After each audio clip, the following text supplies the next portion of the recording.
Hi, my name is Anna, and the point of this video is to show you how to make healthy, wholesome and tasty meals from basic ingredients in case you do not have access to certain products like fancy vegan items that I wish we had. You can still be very experimental, and I realized that the more limited we are, the better choices we make. We now eat very healthy, and we are super grateful to be safe, to be warm, and to be satisfied. A quick story: we are originally from Ukraine, and at good times in Ukraine we could order great vegan products that were made in the country. There are two big manufacturers. We could order them online, and the delivery took 2 days to the most remote countryside region. We were quite privileged and lucky to have the time and to enjoy it. Things changed. Now we are in Kazakhstan, and this country is less vegan friendly. Honestly, I don't really believe there is such thing as a non-vegan friendly country, because if your city can sell whole grains, greens, vegetables and fruits and nuts and seeds, you are fine. That's enough. So we work with what we have, and I'd like to show you that it's alright and you can totally get amazing meals. We regularly eat whole grains. Buckwheat takes the first place. Not only does it taste great, it has an impressive nutritional profile. Rice takes the second place. Beans, legumes, nobody knows what a legume is, so those are peanuts and beans. Here we go, beans and peanuts. We love pea soup, still not a fan of mung beans, but red lentils are a solid gold.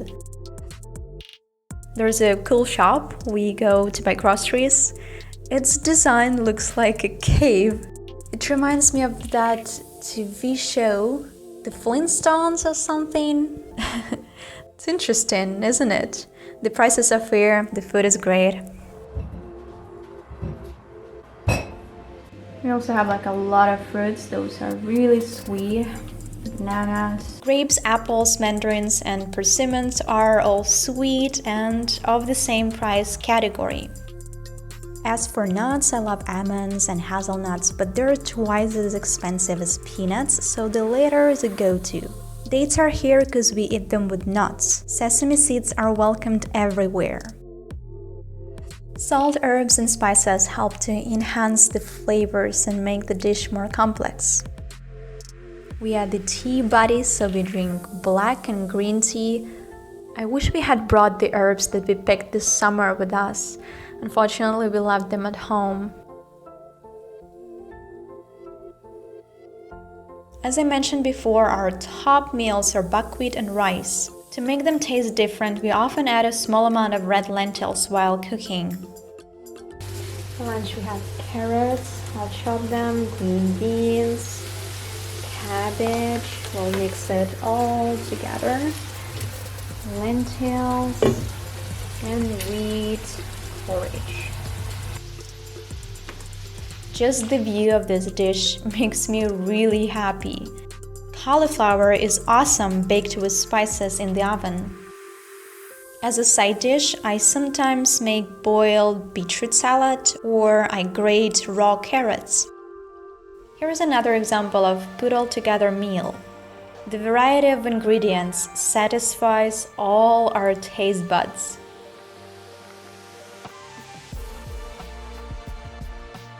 We eat seasonally, so the last time we ate cucumbers and tomatoes was in October. We no longer buy them. We rarely buy avocados as they are oftentimes not good. My dream is to visit a country where they grow and I can enjoy them just taken off the tree, fully ripe and fresh.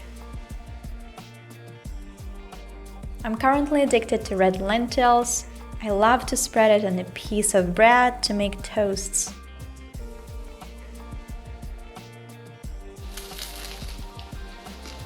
It's crunchiness that attracts me. The next item is oatmeal with peanuts and sesame seeds. This beauty is usually made in a skillet. I will attach the recipe in the description of this pasta. You should try it. Fried potatoes. I have nothing to say here. It speaks for itself. Every week we eat either borscht or soup.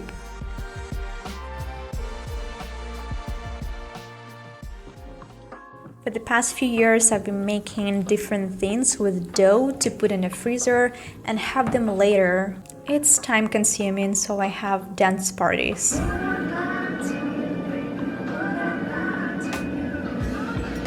These dumplings with mushrooms and cabbage, and those are with lentils and mushrooms.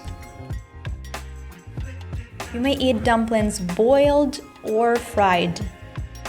These cutlets I made from mashed potatoes and beans, covered in breadcrumbs. It's important to have fun while making something that takes time, like sauerkraut.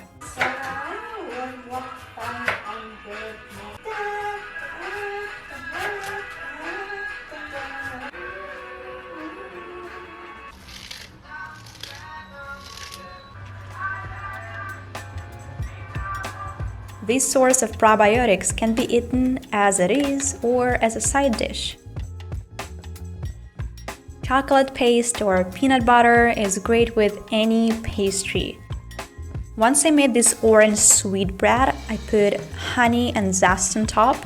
It was really great.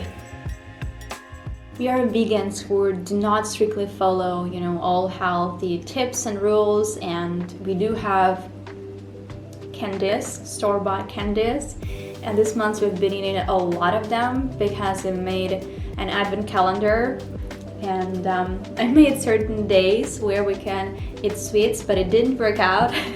My boyfriend took all the sweets he wanted on any days he wanted. In summer we had those healthy sweets made of dates, nuts, and cocoa powder. So bought some nuts. They were quite expensive. Actually, we were buying only peanuts, roasted nuts, and I will somehow mix it with dates. I don't have a blender here. I'll mix that just with my hands. I made granola for the first time. I loved it. Oats with honey, just baked. It tastes amazing. This is exactly what I imagined when I thought of homemade cookies. I put a lot of ginger there and cinnamon, and it's just so simple and quick. Just flour, water, sunflower oil, a little bit of salt, sugar, and it is delicious. Wow. Especially when it's so warm. As a village girl, I'd always thought that food in the city is not good, it's trashy, and I'd always felt sorrow for people who live in the city and who have to go to the supermarket to buy food. Since I was a little girl, I've seen how food grows, and in our garden in Ukraine, we have everything from vegetables, fruits, to chickpeas and beans. We grow it, and we deal with a bunch of stuff that goes into gardening. And I always believed that there is nothing better than that. I was completely wrong, I admit. The food in the city that we buy right now is of good quality.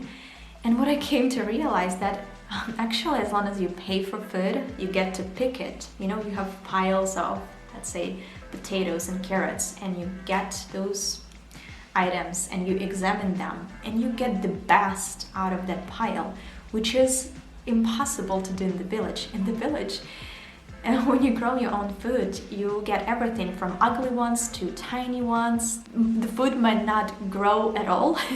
You might not have the harvest at all. You have great harvest as well, but then you have to sort it out, you have to take care of it, you have to store it.